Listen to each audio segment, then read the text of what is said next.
Vous avez annoncé renoncer à supprimer dès l'an prochain un avantage accordé jusqu'alors à toutes les personnes âgées de plus de 70 ans qui emploient une aide à domicile. Ce n'est pas de l'amateurisme de la part de votre gouvernement, mais le signe de votre déconnexion avec la réalité du quotidien de nos concitoyennes et concitoyens. Vous espériez ainsi piquer 300 millions d'euros dans les poches des retraités. Mais après la baisse de leur pouvoir d'achat suite à la hausse de la CSG et la désindexation des pensions de retraite, la colère vous a contraint à renoncer, et c'est tant mieux. C'était le coup de trop à 6 mois des élections municipales pour votre majorité. Ma question est donc la suivante. Maintenant que vous avez reculé sur les aides à domicile, quand allez-vous renoncer à votre réforme scélérate des retraites par points qui va en diminuer le montant?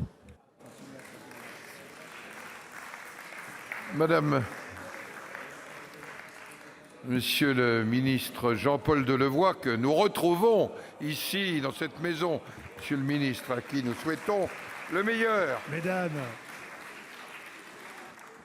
Monsieur le Président, j'allais dire presque chers collègues, ravi de vous retrouver. D'autant plus, Madame Apourceau-Poly, que le projet de société que nous portons, sous votre autorité, Monsieur le Président, ainsi que celle de nombreux sénateurs, je pense à Jean-Marie Vanlerenberghe et d'autres, vous aviez déjà anticipé, notamment sur le système à points. Cette réforme, voyez-vous, nos concitoyens ont un regard sur le système actuel sans ambiguïté.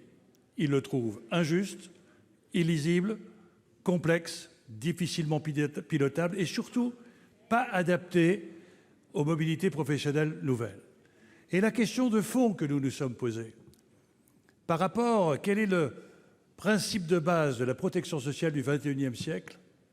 Comment garantir que l'avenir des retraites se basera uniquement sur des solidarités professionnelles? Nous offrons en réalité, quels que soient vos parcours, quels que soient vos statuts, quelles que soient vos professions, la solidité de la nation pour renforcer la cohésion intergénérationnelle et faire en sorte que des principes universels soient clairs, à métier identique, retraite identique, à cotisation égale, retraite égale.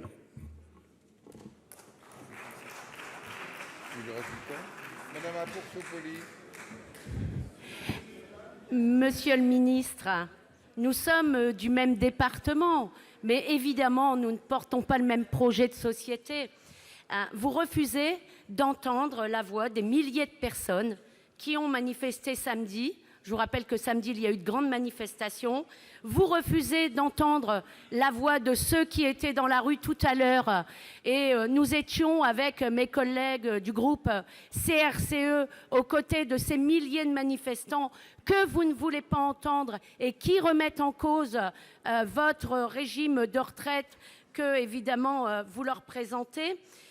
Une société moderne, monsieur, doit accorder aux salariés le repos.